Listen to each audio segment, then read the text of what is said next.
Hey guys, Assalamu alaikum, namaskar. কি খবৰ আপোনালোকৰ? আশা ৰাখিছো আপোনালোক ভালে আছে, ঘৰতে আছে আৰু সুস্থ আছে নহয় জানো? তেন্তে ইন্ট্ৰো কওঁ, welcome back to my channel look me Tajlina, যাক আপোনালোকে সদায় চাই আছে নহয় জানো? আৰু আজি পিছবেলা মানে আবেলি সময়ত মই পিছফালে ওলাই গৈছিলোঁ, ভাবিলোঁ বাহিৰতে ভিডিঅ' শ্বুট কৰিম, কিন্তু হঠাতে মই দেখিলোঁ আমাৰ পিছফালৰ ওপৰৰ টিঙৰ কাষৰ পাইপ এডালত এহাল শালিকি চৰাই বহি আছিলে আৰু ইটো সিটোক যেন কিবা ক'বলৈ চেষ্টা কৰিছিলে। মোৰ খুব ভাল লাগিলে, মই ভিডিঅ' ক্লিপটো থৈ দিলোঁ আৰু আজি এয়া আপোনালোকলৈ শ্বেয়াৰ কৰিছোঁ। শালিকি চৰাই তাতে জুৰীয়া নহয় জানো? আগতে এটা কথাই আছিলে যে এহাল শালিকা দেখিলোঁ, খুব ভাল লাগিলে, যাত্ৰাটো শুভ হ'ব, কিন্তু সেইবোৰ কথা আমি মানি চলাটো উচিত নহয় বাৰু। কিন্তু তথাপিতো ৰাতিপুৱাতে এহাল শালিকা দেখিলে বা আবেলি সময়ত দেখিলে মনটো এনেই আমাৰ ভাল লাগি যায়। আৰু তাৰ ওপৰতে কিছুমান গান আছিলে, শালিকাক লৈ বহুত ধুনীয়া ধুনীয়া গান আছিলে। এটা গান কিন্তু মোৰ খুব মনত আছিলে আৰু আজিৰ নৃত্যটোৰ লগত সেই গানটো খুব মিল আছে, গতিকে মই অকণমান গাওঁ, আপোনালোকে শুনকচোন। আবেলি বেলিকা এহালি শালিকা অকলে অকলে মনে, ইডোখৰ পাহৰি গ'লোঁ। গানটো কিন্তু খুব ভাল লগা আছিলে আৰু আজি সেই ভিডিঅ' ক্লিপটোৰ লগত মোৰ সেই গানটো খুব মনত পৰিলে আৰু গতিকে আপোনালোকৰ লগত শ্বেয়াৰ কৰিছোঁ। আজি দিনটোৱে কাৰেণ্ট নাই যদিও ইনভাৰ্টাৰটো চলি আছে। সিহঁতি চব ইয়াতে বহি আছিলে, এতিয়া অলপ অলপ আঁতৰি গ'ল, এওঁ গ'ল অকণমান পিছফালে আৰু বেটিও পঢ়া টেবুললৈ গৈছে। আৰু মই ভাবিলোঁ এই ড্ৰয়িং ৰুমতে ভিডিঅ' শ্বুট কৰোঁ। আজি মই কৰিম, আপোনালোকক দেখাম মই কৰা বটল আৰ্ট, DIY হিচাপে মই বটল আৰ্টখিনি দেখাম। মইনো কেনেকৈ বটল আৰ্ট কৰোঁ আপোনালোকে চাওকচোন। তেন্তে দেৰি কৰি আহক ভিডিঅ'টোলৈ। বাৰীৰ আমখিনি শেষ হৈ গ'ল, লাষ্ট ক্লিপখিনি মই থৈ দিছোঁ। কেইটামান আম মই আনিছিলোঁ, ইমান ধুনীয়া কালাৰ আছিলে, ভিডিঅ' কৰি থোৱা আছে, চাওকচোন। এইখিনি চাওক, এয়া বাৰীৰ যে ইমান ধুনীয়া আম, এয়া চাওক, খুব ধুনীয়া, ইমান টেষ্টি নহয়। কেতিয়াবা ক'ৰবাত কিন্তু পোক ওলাই দেই, আৰু এইটো মোৰ কাটিবলৈকে মন যোৱা নাই, চাওকচোন ইমান ধুনীয়া। গছত লাগি থাকোঁতে ইমান ধুনীয়া দেখাইছিলে গছজোপা, তেতিয়া পাৰোঁতে এখেতে গধূলি পাৰি দিলে, মই নাছিলোঁ, আবেলি পাৰিছে আৰু। কিন্তু মই ক'লোঁ যে এইকেইটা মানে আম থৈ দিয়াচোন, ডেইলি মানে ইয়াতকৈ বহুত বেছি বেছি আম ধৰিছে, কিন্তু পোক আছে কাৰণে ইমান হেৰি নালাগে আৰু মই কাটিবলৈ দিগদাৰ পাওঁ, এখেতে কাটি দিয়ে। আৰু এতিয়া মই বটল আৰ্টখিনি কৰিম, চাই থাকিব আপোনালোকে। তেন্তে লগ পাই আছোঁ বটল আৰ্টখিনিত। হেল্ল', এতিয়া মই বটল আৰ্টকেইটা কৰিবলৈ লৈছোঁ। এইকেইটা বটল মই গোটাই থৈছোঁ এয়া, আৰু এই দুটা সৰু বটলৰ চাইজত হৈছে 4টা আৰু ডাঙৰ সিমান ডাঙৰ নহয় আৰু এয়া 2টা। তেন্তে মই কেনেকৈ কৰোঁ চাওকচোন। আৰু কি কি লৈছোঁ কালাৰ কৰিবলৈ সেয়া মই দেখাই আছোঁ। এয়া মই লৈছোঁ মিডিয়াম, যিটো প্ৰত্যেকটো কালাৰত ডাঠ হ'লে মিলাব লাগে। এয়া হোৱাইটত মিলাব লাগিব, এইটো হোৱাইট, য়েল্ল', হয়তো এইটো গ্ৰীণ, ৰেড, ব্লেক আৰু গল্ডেন লৈছোঁ। এইটো ব্লেক আৰু এয়া গল্ডেন। আৰু দুটা সৰু সৰু কাক লৈছোঁ, যাতে মিডিয়াম দি পেলাই গল্ডেনটো মিক্স কৰি ল'ব লগা হ'ব পাৰে, সেইকাৰণে দুটা চচৰ বটলৰ কাক দুখন মই লৈ লৈছোঁ।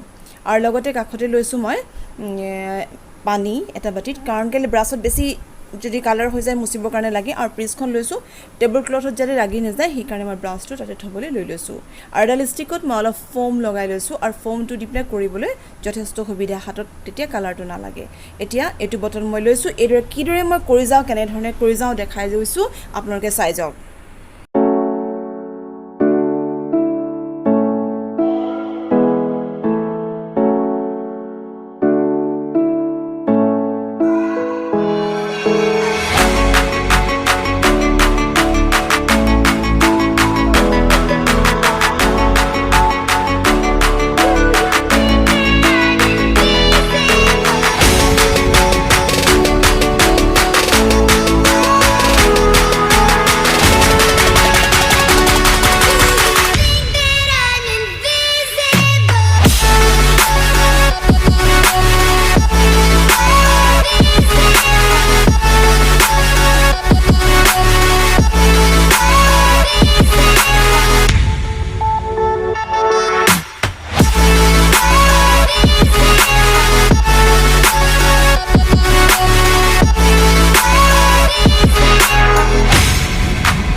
এই আছিলে মোৰ বটল কেইটাৰ ফাইনেল লুক দেখিবলৈ কেনেকুৱা লাগিছে কমেণ্টত জনাব আপোনালোকেও এনেকুৱা পেলনীয়া বস্তুবোৰ পেলাই নিদি নিজৰ কলাটো প্ৰকাশ কৰিবচোন ব্ৰাছ ৰং তুলিকাৰে শেষত যিটো পিংক কালাৰ দেখিছে সেইটো মই দেখাবলৈ নহ'লে সেইটো প্লাষ্টিক বটল আছিলে থাকি যোৱা ফোমত কালাৰখিনিৰে মই কালাৰ কৰিছিলোঁ যদি মোৰ আজিৰ ভিডিঅ'টো চাই আপোনালোকৰ ভাল লাগিলে তেন্তে লাইক কমেণ্ট শ্বেয়াৰ কৰিব ফেমিলি আৰু ফ্ৰেণ্ডৰ মাজলৈ শ্বেয়াৰ কৰিব আপোনালোকে আৰু যদি কোনোবা নিউ ভিউৱাৰ আছে মোৰ ভিডিঅ'টো চাই আছে তেন্তে প্লিজ ছাবস্ক্ৰাইব কৰিবলৈ নাপাহৰিব আৰু কাষতে থকা বেল আইকনটো দবাই অল কৰি দিব তেতিয়া আহিব লগা সকলোখিনি ভিডিঅ'ৰ নটিফিকেশ্যন আপোনালোকে আগে পাব তেন্তে আজিলৈ আহোঁ আকৌ এটা ধুনীয়া ভিডিঅ'লৈ তাজলিনা আহি আছে আপোনালোকৰ কাষলৈ আসসালামু আলাইকুম খুদা হাফিজ